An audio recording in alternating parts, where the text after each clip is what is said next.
Right. Well, I'm Phil Cornforth. I'm the creative director at Lint Studios. And what we have been doing is creating animated backdrops for theatre shows. I've been doing this for quite some time. Used to do the Horrible History stage shows and kudos pantomimes, as well as doing some theme park attractions as well. A lot of these were interactive storytelling exhibitions and exhibits and installations. And right now at the moment we're doing product visualization and any kind of 3D visualization from logo design to product designs and kind of like an explainer videos as well. Brilliant. Well, all really kind of exciting stuff there. So how did this all start? Where did your journey begin with all of this, and how did you get into it all? To begin with, I started working at a local company, and we were creating educational software. So I studied at Teesside Uni on a computer animation course, left there, and got a job locally. Like I say, we were doing educational software and the Horrible History stage shows and pantomime stage shows, doing the visitor attractions. So that was maybe 16 years ago, I think now.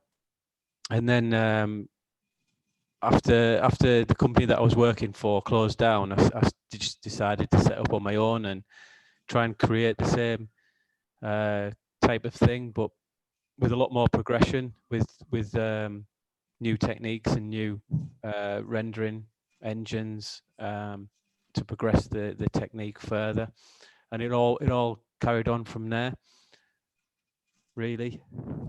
So what kind of tech is involved? So to begin with, what we do is pencil and paper, really. So maybe it's like come up with some designs, create a mood board and storyboard, and then we'll take those designs and put them into a 3D application. At the moment, I'm using Blender, which is free to use. So that's makes it a lot easier. And then we'll take those models that we've been created and maybe put them into a texturing package called Substance. And then we'll add the artwork to the models. And then we'll take those models and put them into the Unreal engine, which is it's basically it's like a game engine.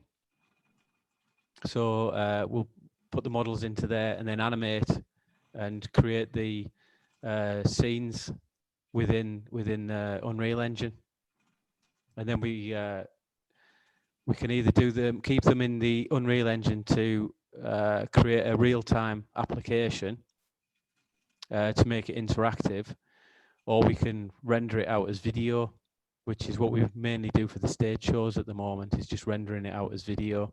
And then we pass that to the client, and then they've been using software called QLabs. So they can take the videos and put them into sequence and play them when needed. Right, this mate, I'm like this sounds absolutely terrific to me. I'm really, really interested in. It's a lot of info there just to cram in there.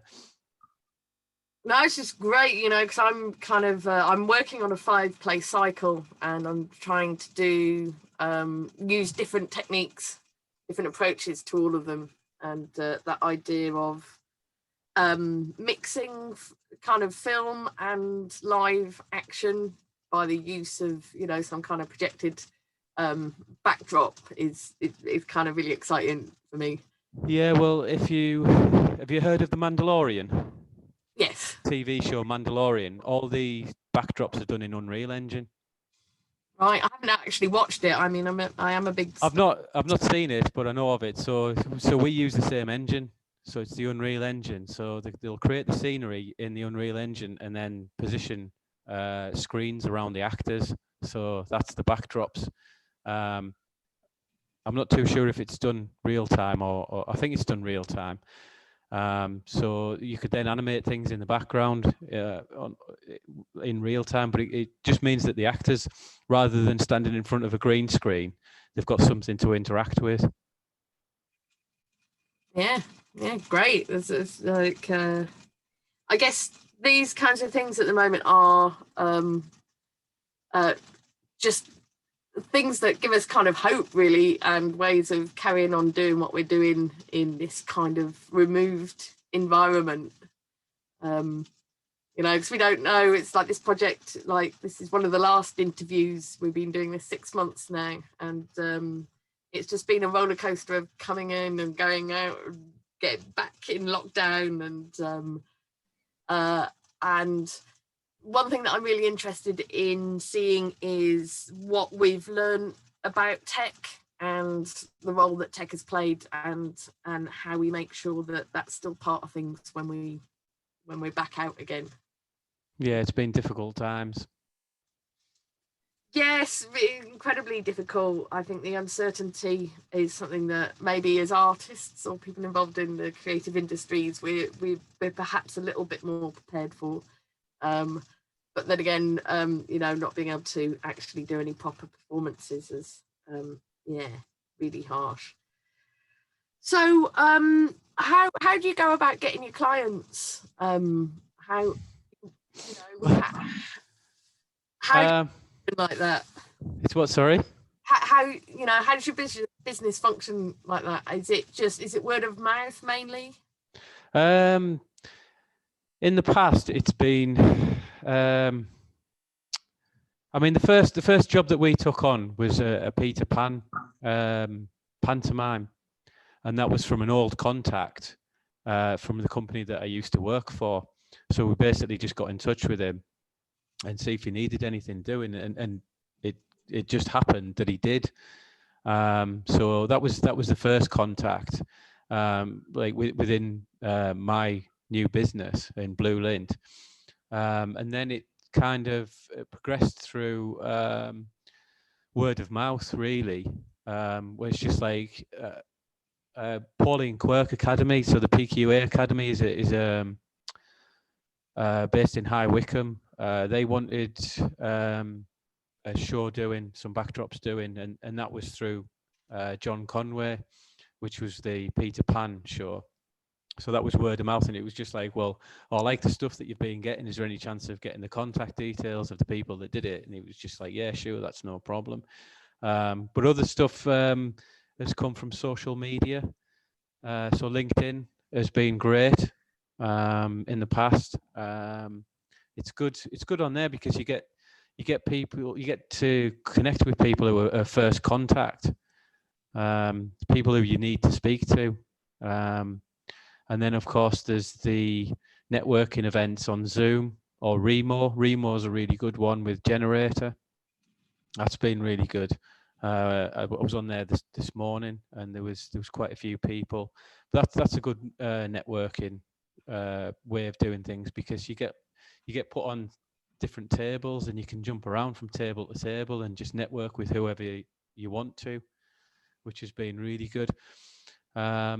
But yeah, I mean, during lockdown, I've really struggled because it's been very difficult. It's normally you would go to a networking event and the floor's open to possibly 30 to 100 people, and you can just move around and speak to people and be introduced to people. But with the lockdown, you need to speak to certain people. So it's finding those people and trying to get in touch with them, and it can take a long time to find the right people that you need to speak to, or to find the right networking event that you need to go to. So it has been very difficult, really slow. I mean, I've not done any new work since lockdown came about, because I've been networking, but like I say, it's just really difficult to sort of like tie people down. And the way things are is people don't want to spend any money at the moment. They're just trying to concentrate on themselves and keeping themselves afloat. Everybody wants something, but they can't commit to anything at the moment just because of the uncertainty. Yeah, I think that's been the hardest thing. It's like people take different approaches. Like I know people that have kept putting dates back and rescheduling, and then having to reschedule, and then having to reschedule, and other people that have just taken the decision not to make any plans at all whatsoever. Yeah. But it's just like what do you do? Because even now it's still largely uncertain. Yeah, I mean, the show, the PQA show that I'm working on, they paused it.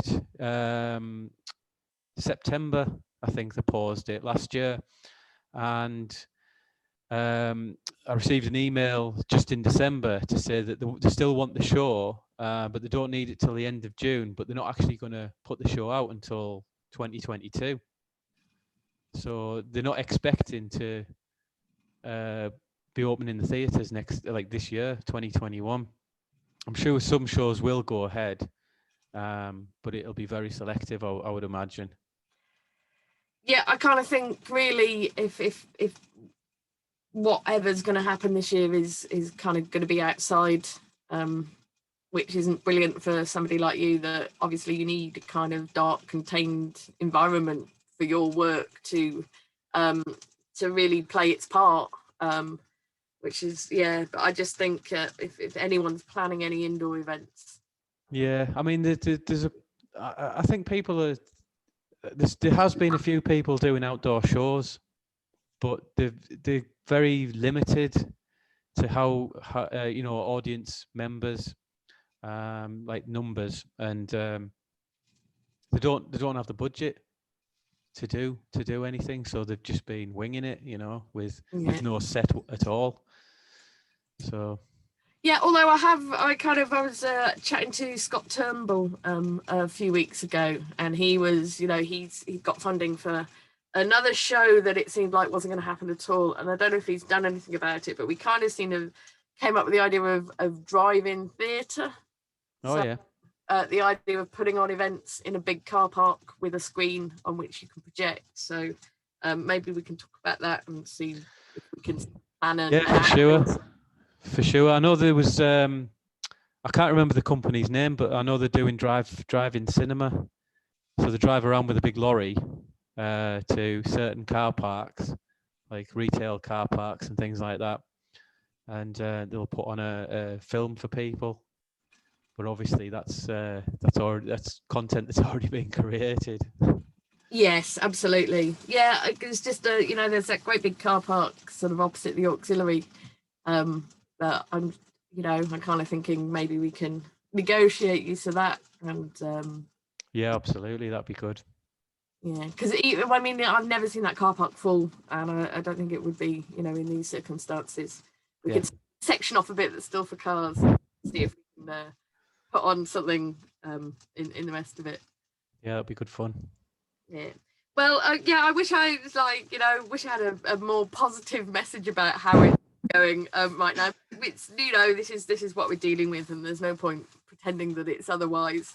But it's been lovely to chat to you, and I really look forward to seeing you in the actual person when all this is over. But maybe we can chat about ways that we can do some work together in the meantime.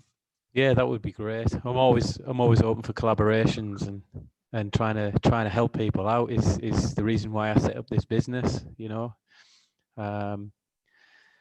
try and create jobs for university leavers. But it's all gone a bit pear-shaped, but hopefully there's a light at the end of the tunnel and we'll get through it and get something done.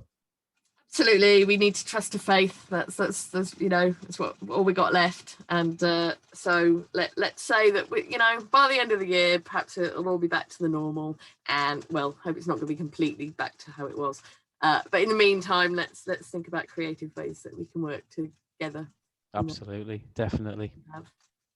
All right, Phil. Brilliant talking to you. Okay, thank you. Hope to see you soon. Thanks.